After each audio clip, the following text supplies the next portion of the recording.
Hej, det skulle godt at se dig.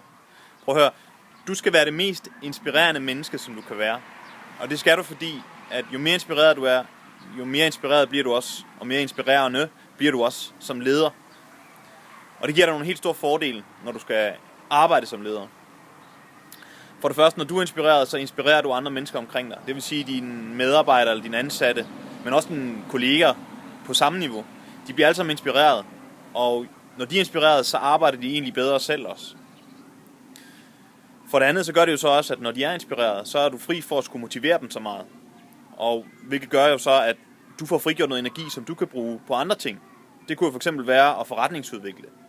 Så det er i det hele taget godt for forretningen, at du er inspireret. For det tredje, så gør det faktisk også dit eget liv en smule nemmere. Når man er inspireret, så har man typisk en eller anden vision om, hvordan verden skal være i fremtiden. Ikke? Og den er der tydelig for en hele tiden. Så når nogen kommer med et eller andet til dig og skal bruge, at du tager en beslutning, så bliver det nemmere for dig at tage en beslutning. For du ved allerede, hvilke ting du arbejder for. Men det er ikke altid super nemt at leve inspireret og være inspirerende. Der er mange udefrakommende faktorer, som gør, at man kan blive stoppet i det. Men jeg har nogle værktøjer og nogle redskaber, som jeg kan give dig, og som jeg gerne vil hjælpe dig med at bruge i situationer, hvor du skal blive lidt mere inspireret.